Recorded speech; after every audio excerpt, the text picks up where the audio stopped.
तो साहब क्या पेशरफ्त हुई है? मैंने यही पूछा चीफ जस्टिस साहब से, क्योंकि अभी डिवीज़न बेंच नहीं बैठी थी और ये ऑफिस से पता चला कि आज जस्टिस जहांगीरी साहब जो है वो रुखसत पर है। तो मैंने यही उनको कहा कि जनाब ये जो है अलकायदा ट्रस्ट वाला केस पिछली डेट पर भी आपकी डिवीज़न बेंच बैठी ना बावजूद, और उससे पहले पे भी तारीख पड़ गया, तो ये तवालत का जो है हो रही है इसमें, और हमें इसकी जो है आप यकसू कीजिएगा, इसका फैसला कीजिएगा। तो उन्होंने कहा कि अच्छा हाँ मैं देखता हूँ। मैंने कहा कल के लिए रख लें, अगर आज जहांगीरी साहब नहीं है या फिर आपकी दूसरी टीवी है उसमें रख लें। तो कहते हैं कि अच्छा इसको फिर देखता हूँ। तो अब एडमिनिस्ट्रेटिव साइड पर इसका देखते हैं कि क्या कल के लिए रखते हैं या जो भी ऑर्डर करते हैं।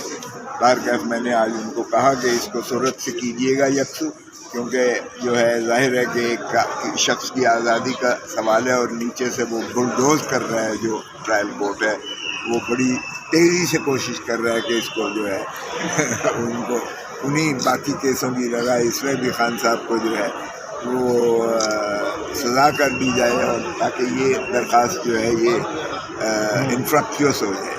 तो ये हमारी जो जाहिर है कि नॉलेज जो आपके पास इतने महीनों से पेंडिंग है, ज़ेर इल्तवा है, ज़ेर तजवीज़ है, इसको मेहरबानी करके कल के लिए रख दें या यकसू करें, क्योंकि अगर आज जहांगीरी साहब छुट्टी पर है या दूसरी टीवी में भेज दें।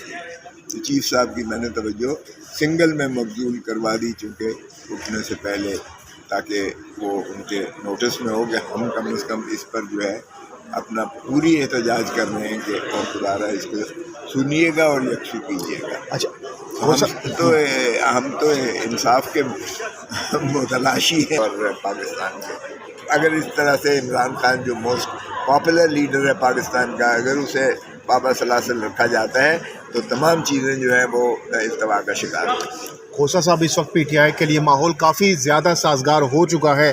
पीटीआई के रहनुमा भी सामने आ रहे हैं, बड़े धड़ल्ले से बयानात भी दे रहे हैं। तो खौफ जो था वो ख़त्म होता दिखाई दे रहा है।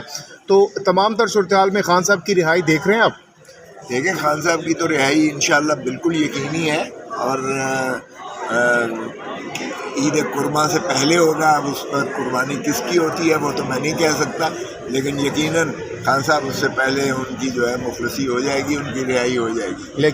और जितनी जल्दी इसको फैसला करते हैं, देखें ना कल भी दो हमारे कौमी असम्बली के मेंबरान जो हैं आलिया से बहाल होकर आए हैं। मैंने खुद गुजरांवाले में जो है बिलाल का जो है बहाल करवाया, क्योंकि इलेक्शन कमीशन ऑफ पाकिस्तान ने अपने अख्तियारात से मुतजाविज़ उनका रिकाउंट का ऑर्डर किया था, और 11,000 वोटों पर डबल स्टैंपिंग करके रिटर्निंग ऑफिसर ने 8,000 से जीते हुए को 2,000 से हरा दिया था। कमीशन ऑफ पाकिस्तान का हमला कर रहा है।